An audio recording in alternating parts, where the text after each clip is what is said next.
Hi everyone, this is Father Ken Wolf, and today is the fifth Sunday of Lent, and we have as our gospel reading today the amazing and gripping account of Jesus raising his friend Lazarus from the dead. It's found in John chapter 11, verses 1 through 45. It's interesting to note that the church allows her priests to preach on this text in any Lent. The story is focused sharply on sickness and death. So how does this story speak to us in this particular season of Lent, a time of global pandemic, a time of a lethal virus, a time of infection and death statistics? Mary and Martha sent word to Jesus that his friend Lazarus was seriously ill.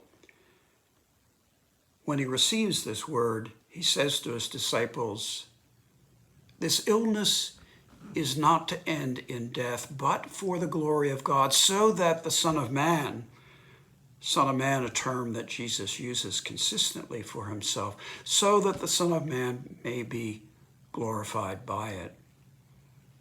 John 11, verse 4. Well, good.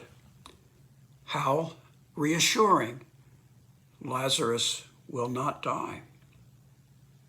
But Jesus delays going to his friend for days. Why? What must Mary and Martha and Lazarus, if he was conscious, what must they have thought? What's holding up their friend Jesus? Why does he not come? Where is Jesus, the healer? Jesus arrives 4 days after Lazarus had died. What's going on? Why the delay? Martha says to Jesus when she encounters him at the edge of the village of Bethany, "Lord, if you had been here, my brother would not have died.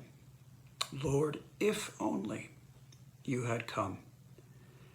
And Mary, just shortly later, when she encounters Jesus, and when she does so, she falls at his feet and she says the exact same words, "Lord, Lord, if you had been here, my brother would not have died."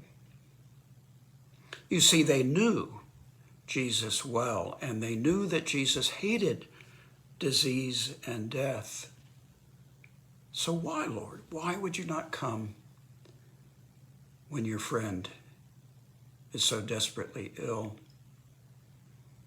After Mary's plea, we're told that Jesus wept.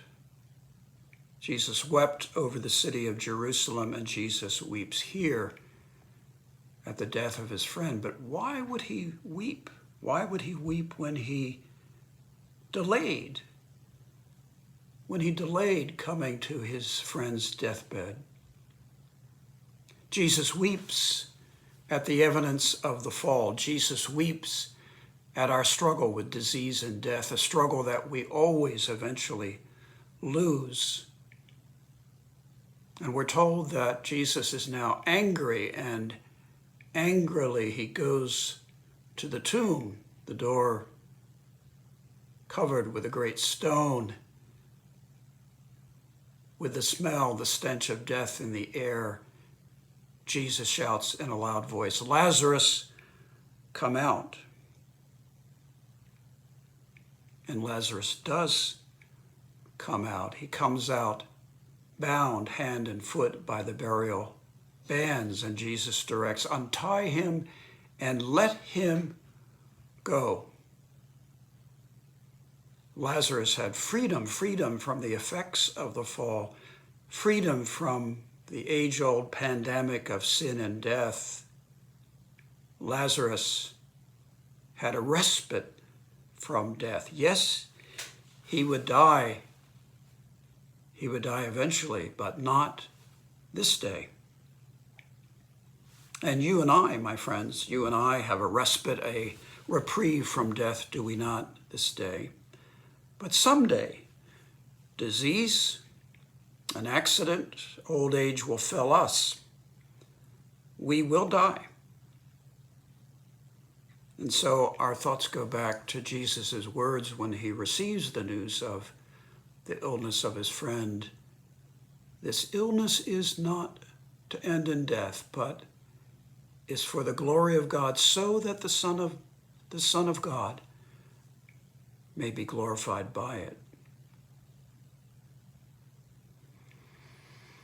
Remember Jesus' words to Martha when he says, Martha, I am the resurrection and the life. Whoever believes in me, even if he dies, will live, and everyone who lives and believes in me will never die. Martha, do you believe this? Is your answer, is my answer the same as Martha's? Yes, Lord, you are the Christ, the Son of God. Shortly, we enter Holy Week. Shortly, we enter into the 3 great days, the Triduum. We will walk with Jesus for a while and then desert him along with his disciples as he is handed over to brutality and death and burial in another tomb where another great stone is rolled to close the door. But Jesus doesn't stay in the tomb. For Jesus is the resurrection and the life in this year of pandemic and every year. And that is the great good news that we stand upon with confidence and hope and joy. In the name of the Father, the Son, and the Holy Spirit, may God bless you, bring you peace and safety in this season.